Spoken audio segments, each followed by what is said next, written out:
The Tudor period looms large in our collective imagination. It was a time of tumultuous change in both religion and politics. Most people would think about major buildings like the Tower of London or Hampton Court Palace, but there are many lesser known buildings in London that can give us an insight into the Tudor period. The Tudor period begins with Henry Tudor. Henry's army wins the Battle of Bosworth in 1485, effectively ending the Wars of the Roses. The name Roses is because of the two sides of the war, Lancaster with a red rose and York represented by a white rose. Henry on the Lancastrian side married Elizabeth of York, combining the two roses into a key symbol for the Tudor dynasty, the Tudor rose.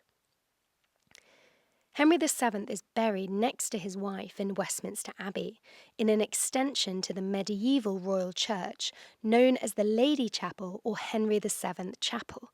From the outside, the drastic change in architecture is obvious, far more decorative with tiny sculptures and symbols all over the stone walls, with, of course, plenty of Tudor roses. It was considered a wonder of the world in the 16th century, built between 1503 to 1516. 15 monarchs are buried here, and it was a deliberate visual legacy that Henry VII wanted to leave behind. Another legacy that the king left for London is far less famous. The Hospital of Henry, late King of England of the Savoy, was first constructed in the early 1500s and finally complete by 1515. Once a huge complex for 100 poor and needy men with a large dormitory and 3 chapels, it's now only one chapel that survives today, known as the King's Chapel of the Savoy. You can find it tucked away off the Strand, and while it's been extensively restored during the Victorian period, it's still a tangible place of 16th century London that you can visit for free today. The ceiling is covered with elaborate details, Tudor coats of arms, and it's very reminiscent of places like Hampton Court.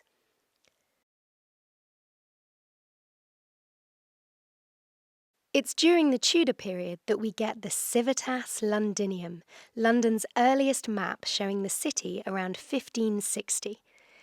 It's a wonderful woodcut, highly detailed, so we can recognise some buildings today.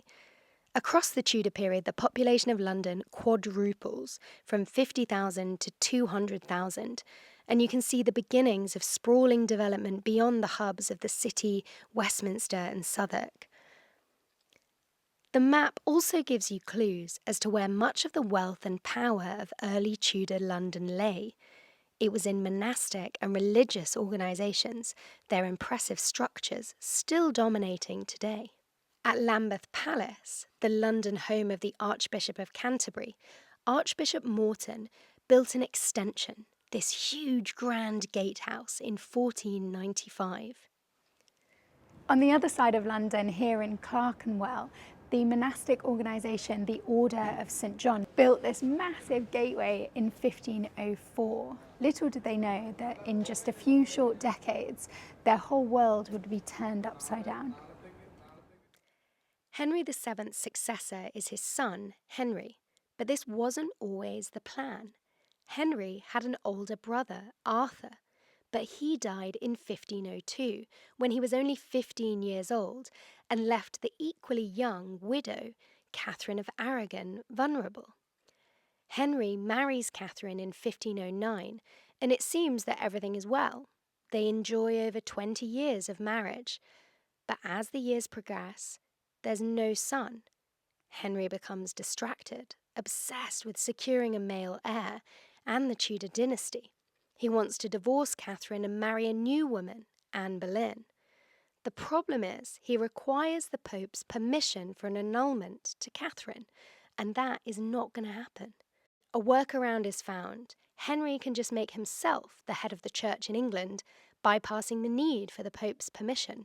Henry can annul the marriage to Catherine and then marry Anne Boleyn.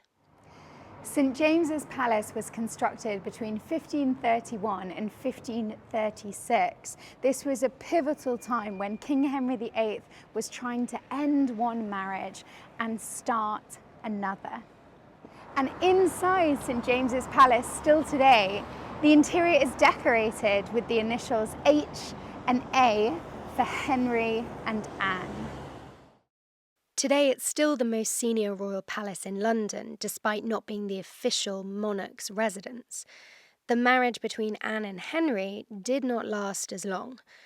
Anne was arrested for treason in 1536 and taken to the Tower of London.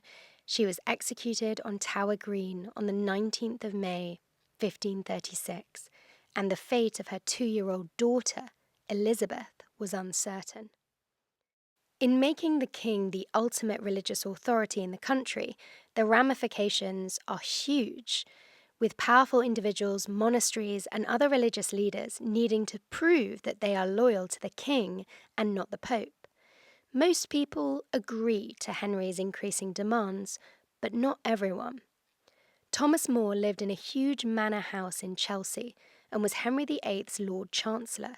He resigned from his job and refused to acknowledge the legitimacy of his marriage to Anne or Henry's supremacy over the church. He was executed on Tower Hill in July 1535. Not much remains of his Chelsea home, but the chapel that he endowed in Chelsea Old Church in 1528 remains standing today. It survived the bomb damage that affected the rest of the building, and standing in there today, you can get a sense of More sitting here, grappling with the huge moral, religious, and political situations of the 1530s. Other people that made a brave last stand against King Henry VIII include members of the highly respected Charterhouse Monastery. The doorway behind me dates back to the 16th century, and it's set within Charterhouse Square, this gorgeous, tranquil place. But if you were to come back here in 1535, you would have been met by a very grisly sight. One of the people that refused to sign Henry VIII's oath of supremacy was Prior John Houghton of the Charterhouse. Houghton was a devout Catholic and loyal to the Pope. He refused to sign and was sent to the Tower of London along with 2 others. And when he refused to change his mind, he was taken to Tyburn and hanged, drawn and quartered. His arm was chopped off and then sent back to Charterhouse and nailed to this door. As monastic organisations were closed down and monks were evicted, large parts of churches were demolished, and that's exactly what happened here at St Bartholomew the Great. All of this section once used to be an extension of the nave, so from the entrance today all the way to this gatehouse. But the land was then developed into housing, and just behind me this gatehouse was built as a Tudor home in around 1595. Over the centuries, it was covered up as unfashionable, and by the time we get to the 20th century, there was brickwork, and the Tudor facade had been almost forgotten. Amazingly, in the First World War, a Zeppelin bomb blasted off a section of the brickwork, and what was revealed was this amazing original Tudor building that almost everyone had forgotten about. Not all religious institutions were demolished. St Bartholomew's Hospital, thanks to petitions from key figures in the city, was allowed to stay open. It still survives today, the oldest hospital in the UK. Much later, in 1702, a statue of King Henry VIII was erected on this gatehouse. It's the only major public statue of King Henry VIII in London. Given his record of destruction, it's not surprising that there are so little statues of him. It's hard to overstate how much land ownership changed across London from the 1530s onwards, but one sneaky reminder can be found if you look up in Covent Garden. Today's Covent Garden was originally known as Convent Garden because it was land, mainly fields, owned by Westminster Abbey. But this all changed with the dissolution of the monasteries. In the 1530s, Lady Joan Bradbury, a wealthy widow, left a chunk of land here to the worshipful company of mercers in the City of London, a guild that focused on the trade of luxurious cloth. Their symbol is the Mercer's Maiden, and today, if you look up along Long Acre, you can spot the Mercer's Maidens everywhere, proof that 500 years later, this company still owns the land here. One of the most eye-catching Tudor survivors in London is the massive Staple Inn on High Holborn. The timber-framed building was built around 1585 and it's known as Staple Inn. And the staple basically refers to the wool staple, a place where wool was stored, weighed and then taxed for export. The buildings have been through many changes over the years, surviving the Great Fire amongst other disasters. Like we saw earlier with the St Bartholomew's Gatehouse, this was covered over in the 17th and 18th centuries. Then in 1886, Alfred Waterhouse restored the facade to its former glory. There was another big restoration project, enforcing it with steel in 1938, perfect timing for the damage to come in the Second World War. Thankfully, this helped save much of the facade. The hall behind wasn't so lucky, suffering a direct hit in 1944, so it was entirely rebuilt. We've seen Tudor palaces, churches, former monasteries and businesses, but what about regular Londoners? What did their houses look like? In Hackney, you can visit a former Tudor manor house built for Ralph Sadler, secretary to Thomas Cromwell, then a key courtier to various Tudor monarchs. Sutton House was built in 1535 and was continually lived in for 450 years. As well as surviving Tudor brickwork and the cellars, there's also a special original window dating back to the 1530s. Given Ralph Sadler's position, it's entirely possible that King Henry VIII may have visited this house, and certainly Thomas Cromwell might have gazed through these small glass panels. Another incredible Tudor house only survives as a fragment of its former glory. This was the facade of Paul Pindar's house. Pindar was a wealthy merchant who built a grand townhouse around 1599. It was demolished in the 1890s to make way for Liverpool Street Station.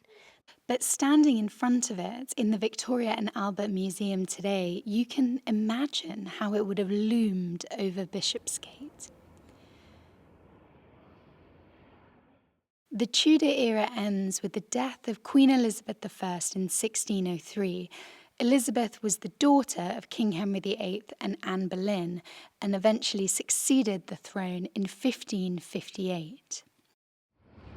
One of the places you can really get a feel for Elizabethan London is in Middle Temple. And this hall, Middle Temple Hall behind me, was built in the 1570s. Then in 1602, Queen Elizabeth I, right at the end of her life, came here to enjoy the premiere of a play, William Shakespeare's Twelfth Night. Today, Middle Temple is a legal enclave, one of the Inns of Court that provide training and a professional network for the barristers. But anyone can walk through this area during the week and even visit Middle Temple Hall. You can book a place for lunch and sit under their Tudor hammer beam ceiling, enjoying a meal just like Queen Elizabeth I. Our last instalment of What's Left of London's history will take us through Stuart London from 1603 until the eve of the Great Fire of London. Make sure you subscribe to stay updated for the next video.